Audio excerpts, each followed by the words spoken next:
أعوذ بالله من الشيطان الرجيم. بسم الله الرحمن الرحيم.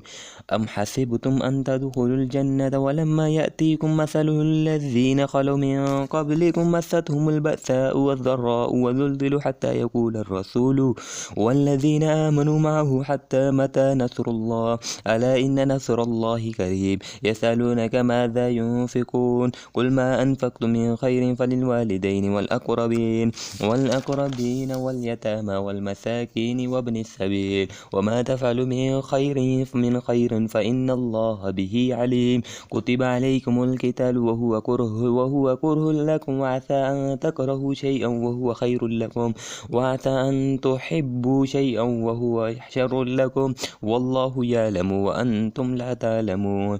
يسألونك عن الشهر الحرام قتال فيه قل قتال فيه كبير وصد عن سبيل الله وكفر به والمسجد الحرام وإخراج أهله منه أكبر عند الله والفتنة أكبر من القتل ولا يزالون يقاتلونكم حتى يردوكم عن دينكم إن استطاعوا. من يرتد منكم عن دينه فيمت وهو كافر فأولئك حبطت أعمالهم في الدنيا والآخرة وأولئك أصحاب النار هم فيها خالدون. إن الذين آمنوا والذين حاجروا وجاهدوا في سبيل الله أولئك يرجون رحمة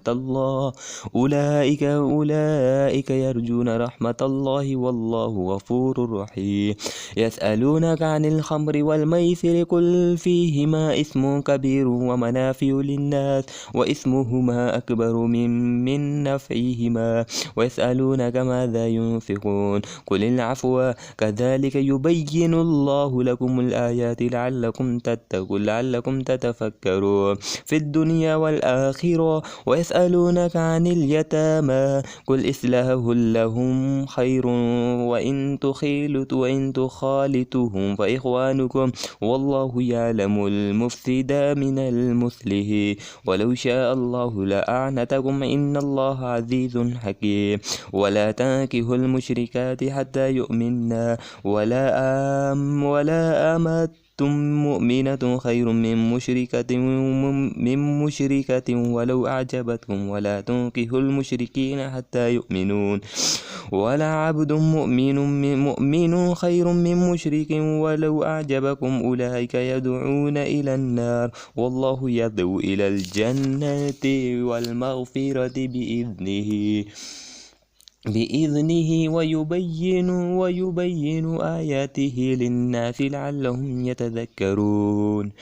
ويسألونك عن المهيض قل هو أذى فاعتزلوا النساء في المهيض ولا تقربوهن حتى يطهرن فإذا تطهرن فأتوهن من حيث أمركم الله إن الله يحب التوابين ويحب المتطهرين.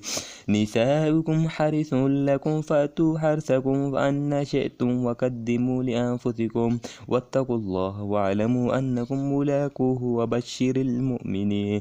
ولا تجعلوا الله عرضة لأيمانكم أن تبروا وتتقوا وتصلحوا بين الناس والله سميع عليم.